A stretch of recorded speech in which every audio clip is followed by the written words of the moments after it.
नमस्कार प्यारे साथियों, आपका स्वागत है हमारे यूट्यूब चैनल में। और देखिए साथियों, हम आपको डीएलएड फर्स्ट सेमेस्टर के लिए मैथ करा रहे थे, जिसमें आपका चैप्टर नंबर ये 6 चल रहा है और इसमें हम पढ़ रहे हैं एचसीएफ एलसीएम के बारे में। आज इस चैप्टर का वीडियो नंबर 5 होने वाला है। इससे पहले 4 वीडियो ऑलरेडी अपलोड कर चुका हूँ मैं, तो आप उन वीडियो को नहीं देखे हैं तो आप जरूर से देख लीजिएगा। इसके लिए मैंने अलग से एक डेडिकेटेड प्लेलिस्ट बना दी है डीएलएड फर्स्ट सेमेस्टर मैथ के नाम से, तो आपको सभी चैप्टर वाइज वीडियोस वहाँ पे मिल जाएंगी। उसकी मैं लिंक होगी वो वीडियो के डिस्क्रिप्शन में दे दूंगा और कमेंट बॉक्स में पिन कर दूंगा, तो आप डायरेक्ट भी जा सकते हैं, अन्यथा आप सीधा चैनल खोल लीजिए। B2TS नाम से हमारा यूट्यूब चैनल मिल जाएगा आपको, तो आप जा करके सीधा डायरेक्ट देख सकते हैं।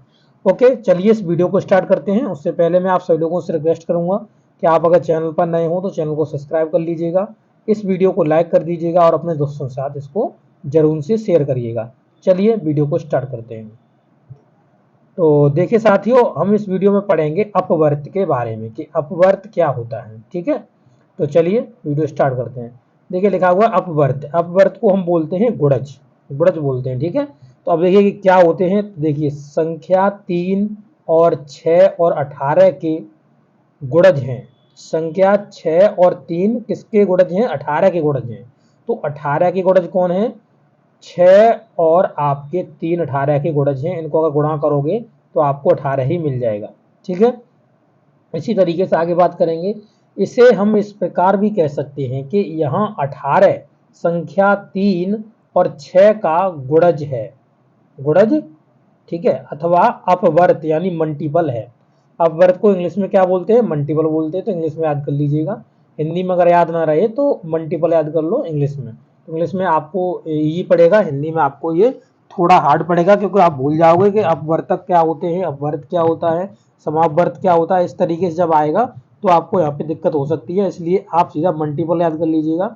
आप हिंदी वर्जन से जा करके सीधा इंग्लिश वर्जन देख लीजिएगा पेपर में, अगर आपको समझ में ना आए तो। ठीक है, तो क्या होते हैं? मल्टीपल होते हैं। अब जैसे लिखा हुआ देखिए 6 और 3, मतलब 3 और 6 को मल्टीपल करा तो वो आपको 18 मिल गया। यानी ये जो 3 और आप 6 दिख रहे हो ये क्या है? अपवर्तक है। क्या है? अपवर्तक है। और ये क्या है? एक गुणज है। ठीक है, चलिए आगे देखते हैं। इसी प्रकार से इन्होंने कहा हुआ है कि आगे भी हम देखें तो इस प्रकार से, जैसे कि 48 के गुणज कौन से होंगे, यानी मल्टीपल कौन कौन से होंगे? तो 4 और 12 गुणज होंगे। यह दर्शाती है कि 4 और 12 संख्या 48 के अपवर्तक हैं, तथा 48 4 और 12 का एक अपवर्त है। 48 क्या है? 4 और 12 का क्या है? अपवर्त है। यानी इन दोनों को मल्टीपल करेंगे तो हमको 48 मिल जाएगा। और हम जब 48 के हम निकालेंगे अपवर्तक, तो अपवर्तक के रूप में ये 4 और 12 आएगा, अपवर्तक के रूप में जो इसको डिवाइड कर रहे होंगे। ठीक है, तो अपवर्तक हमने आपको बताया था क्या होता है? डिवाइजर होता है। ठीक है, अपवर्त्य को गुणज भी कहते हैं। क्या कहते हैं? मल्टीपल भी कहते हैं अपवर्त को। किसी संख्या में प्राकृत संख्याएं, जैसे किसी कोई संख्या है जिसमें प्राकृत संख्या आप जानते हो 1 से स्टार्ट होती हैं और ये इनफाइनाइट तक जाती हैं, से गुणा करने पर उस संख्या के विभिन्न गुणज अथवा अपवर्त प्राप्त होते हैं। जैसे किसी भी संख्या में, जैसे मान लीजिए 2 के गुणज या अपवर्त यानी मल्टीपल जो हैं वो क्या होंगे? 2 4 6 8 10, इस तरीके से आप देखोगे 12 हो गया, 16 14 हो गया। तो क्या कर रहे हैं हम? ऐसे ही प्राकृत संख्या में मल्टीपल कर रहे हैं 2 का। तो स्टार्टिंग में हमने 2 का 1 में मल्टीपल करा तो 2 मिल गया, 2 का 2 में करा तो 4 मिल गया, 2 का 3 में करा तो 6 मिल गया, इस तरीके से 2 का 4 में करा तो 8 मिल गया।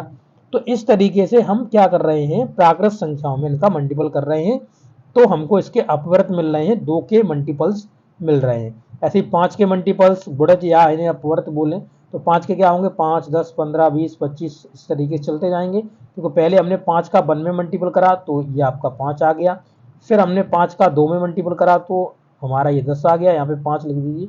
ठीक है, इस तरीके से हम बढ़ते जा रहे हैं। तो इसी तरीके से जब प्राकृत संख्या मल्टीपल करते जाएंगे तो हमको नेक्स्ट इनके जो मल्टीपल्स हैं वो मिलते जाएंगे। 16 हो गया तो 16 एकम 16, 16 32, 16 48, 16 64, इस तरीके से चलता है। तो इसी तरीके से जैसे 16 32 48 64, ये सभी आपके क्या है? मल्टीपल्स हैं।